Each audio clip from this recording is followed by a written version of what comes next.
Welcome to an episode of Off the Cuff Giants. This is where me as a Giants fan talk about the Giants, and the only thing controlling me is a 2-minute time window that I give myself so I don't start rambling all over the place. Starting with why to be pessimistic about the Giants. Start with the negative before the good.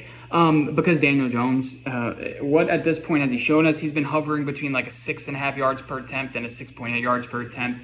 He's shown one season of good ball. That was with Pat Shurmur. It looked like now he's rattled because he's dealing with a whole bunch of things with the offensive line. Now, you can tell me it's better this season, but what have we done? Joe Shane said in Hard Knocks, hey, we're going to fix the offensive line. Would you sign a bunch of veterans, and all of a sudden they're going to gel together? I get it, Carmen Brasillo, that's going to be the biggest impact, but Evan Neal, still a huge problem. You have a guy in Luminor who, or you're starting off left guard, has not really played that position before, likely going to have to replace Evan Neal, and then who do you replace at left guard? Do you put Evan Neal left guard? You haven't really played him. Do you put Joshua Zudo there?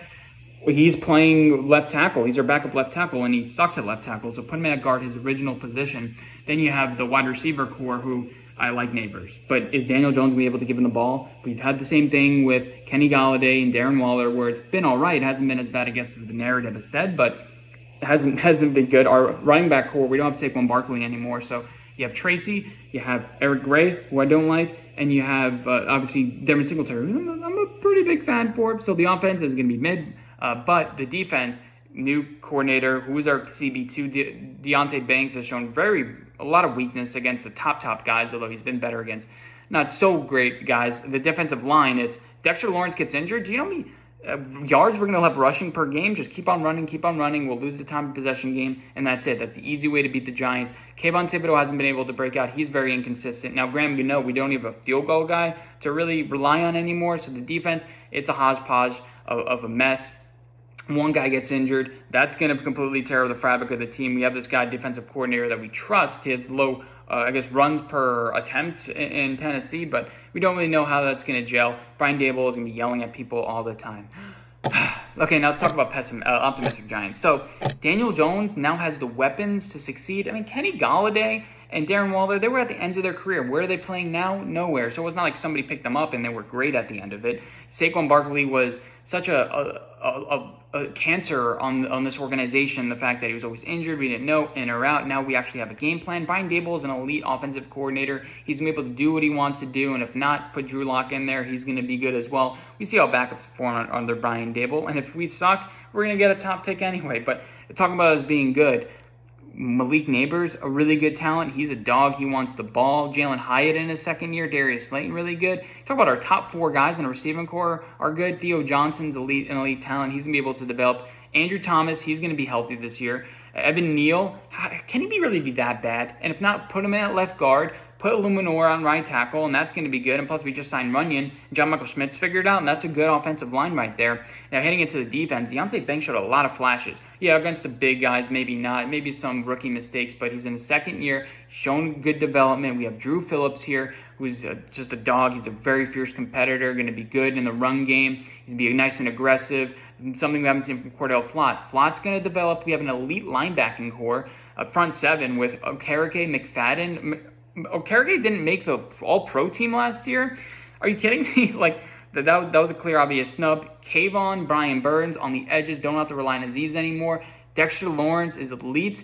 Jordan Phillips is going to be a good presence on the defensive line there. We won 6 games last year, and we should have won 9, and everything fell apart. Daniel Jones can't be that bad. He's going to come back, be pretty good. How much worse is he going to be than some other quarterbacks, especially in the NFC East? We have a lighter schedule this year that's going to allow us to beat some teams early right away, and we're going to soar. And Joe Shane has made some right moves so far. It's going to finally pay dividends. Okay, now let's play the win-loss game. I have 2 minutes to do this, so I have some time.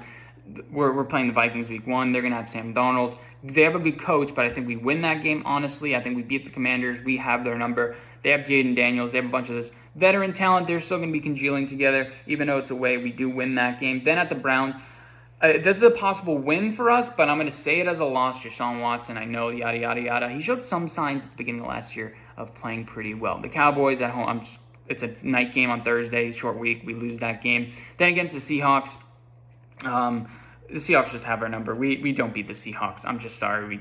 It doesn't matter how good we are or how bad we are. We just don't beat the Seahawks. So now we are 2-3 going into the game at the Bengals at home, Sunday Night Football. This is a low-key, like Malik Neighbors breakout game, so let's have us winning that game. Then you have the Eagles at home. I have us winning that game too. Getting on a little bit of a hot streak here before we play Monday night against the Steelers. We lose that game, unfortunately. And then against the Commanders, we own them and win. So at this point, I believe we are 5-4 going into the Panthers in Germany. I mean, we're going to start rolling at this point a little bit. So I do have us winning that game, 5-3. But are we that good to beat the Bucs? We have a bye, so we beat them 6-3. That's way too many wins. I shouldn't have done this off the cuff. We lose to Dallas for Thanksgiving. I was at 7-5, and then we keep on going. We're gonna run out of time here. The Saints feel like they have our number. We beat the Saints. Am I really gonna have us like a really good team here? But yeah, so we're gonna wind up with a couple losses, win-loss Colts. Yeah, I think we can be a 9-win team this year. Ceiling 9 wins, floor 7 wins. And we're going to make a wild card in the most optimistic tone. Realistically, we are going to be kind of a middling team the entire year. I don't think Daniel Jones is going to do that well, but we'll see about that. I trust Brian Dable. Okay, my time's up. See, this is what happens when you give yourself a time limit. You can't really think about things. But yeah, let me know if you want to see more of me rambling about things. Want me to ramble about your team, and I'll see you guys in my next one.